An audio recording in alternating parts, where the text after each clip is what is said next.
people not to do this poem today, so naturally that just makes me want to do it more. I'm going to give a trigger warning on this for anyone who finds content that deals with rape and sexual harassment to be upsetting. Not that I necessarily think that this is indicative of my experience, but rather that these themes can come out of the poem, and in the interest of safe space, giving people the warning.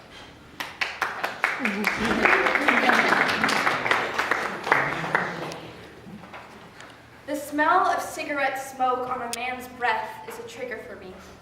It reminds me of all the memories I tried to burn but failed. I choked on that smoke, went crazy, rubbed some dirt where it ailed, but to no avail.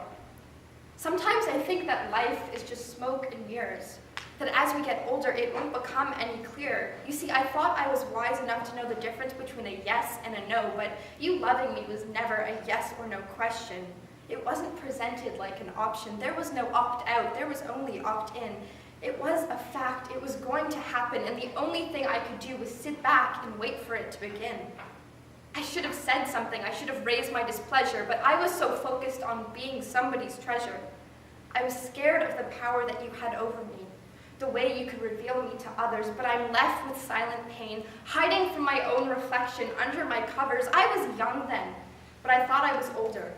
The way I did my hair, the way my eyes would smolder at any person who wanted to share flesh with me.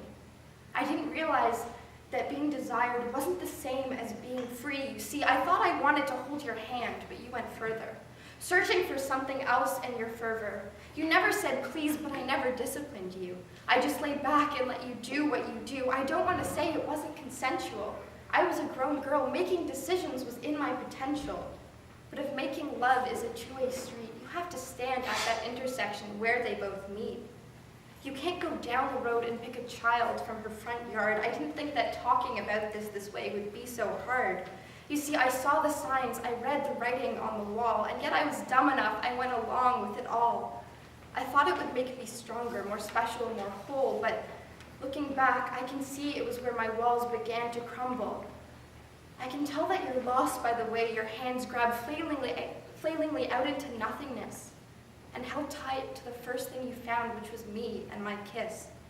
I wanted to prove I wasn't a child, but lately I can't remember the last time that I smiled. I drank the poison thinking it would cure me, that eventually all the darkness would give way to my clarity, but you're not going to be my flashlight. You haven't got batteries, you don't have direction, I don't have ease. I need some kind of closure.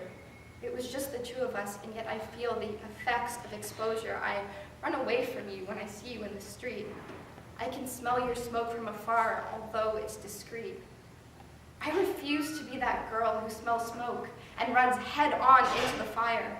I refuse to shrug it off when I know that it's dire, so I'll burn all my belongings to get rid of your smell, if that'll give me some hope.